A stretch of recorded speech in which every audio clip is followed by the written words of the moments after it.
دین جو ہے یہ کس کا نام ہے؟ قول و عمل کا. جب اہل سنت بات کرتے ہیں دین قول و عمل کا نام ہے نا، تو اس سے کیا بات مراد ہوتی ہے؟ اس سے بات مراد ہوتی ہے کہ زبان سے اقرار کر لینا کافی نہیں، اور زبان سے اقرار کر کے دل میں تصدیق کر لینا بھی کافی نہیں. انسان جب تک زبان سے اقرار کر کے دل میں تصدیق کر کے عمل سے اس کو ثابت نہ کرے تب تک وہ مسلمان نہیں ہوتا. ٹھیک. ایک بندہ وہ کلمہ پڑھتا ہے اور کہتے ہیں میں دل سے بھی مسلمان ہوں، پوری زندگی اس نے ایک بھی نیک عمل نہیں کیا، مسلمان ہے نہیں، یہ عمل کا تاریخ ہے. ٹھیک ہے، بات اچھی طرح آپ سمجھ لیں. اسی لیے بہت سارے علماء کا موقف ہے کہ تاریخ نماز کیا ہے؟ کافر ہے، کیونکہ نماز وہ کم ترین عمل ہے جس کی بنیاد پہ کوئی بندہ مسلمان قرار پاتا ہے. اگر نماز بھی چھوڑ دے گا تو کیا ہوگا؟ کافر ہوگا. اس پر صحابہ کرام کا اجماع ہے. بعد میں اگرچہ تابعین کے دور سے اس میں اختلاف واقع ہوئے، لیکن عبداللہ بن شقیق رحمہ اللہ کا معروف جو ہے نا وہ اثر ہے کہ صحابہ کرام عمل میں سے کسی چیز کے ترک کو کفر نہیں سمجھتے تھے سوائے نماز کے. الایمان قول و عمل، ایمان قول و عمل کا نام ہے. امام بخاری رحمہ اللہ نے صحیح بخاری جب لکھی ہے نا اس میں یہ شرط رکھی ہے کہ میں کسی ایسے بندے سے حدیث نہیں لاؤں گا جو کیا ہوگا؟ مرجی ہوگا. ٹھیک ہے، جو ایمان میں سے عمل کو خارج کرتا ہوگا. آج دو مسئلہ ایک بندہ بڑے آرام سے کہہ دے یہ کوئی مسئلہ ہے؟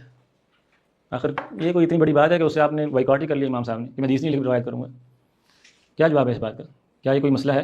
ہم کہتے ہیں نا کہ آپ جو ہے نا وہ داڑھی رکھ لیں بطور مثال، تو لوگ کیا کہتے ہیں کہ تقویٰ کہاں پہ ہوتا ہے؟ دل میں ہوتا ہے. یہ ارجاء ہے. سمجھا گی بات؟ عمل سے ثابت کرنا لازمی نہیں ہے. ٹھیک ہے، آپ خواتین کو نا پردہ کر لیں، پردہ تو دل کا ہوتا ہے، نظر کا پردہ ہوتا ہے جی اصل میں.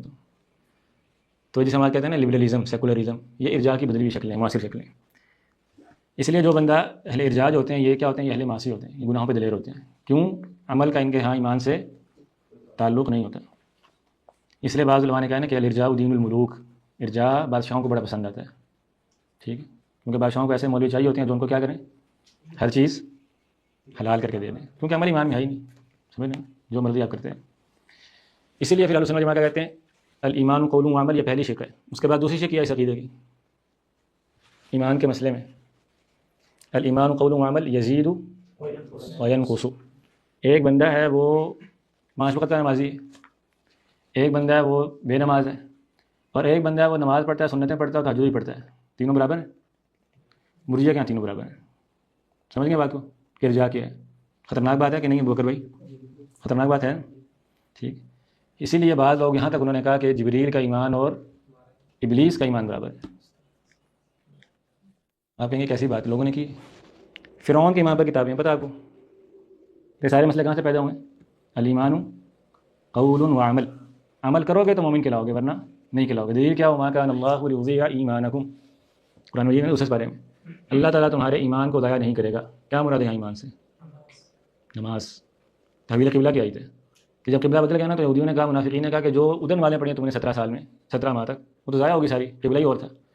اللہ نے فرمایا اللہ تمہارے ایمان کو ضائع نہیں کرے گا، تمہاری نماز کو ضائع نہیں کرے گا. تو عمل کیا ہوتا ہے؟ ایمان.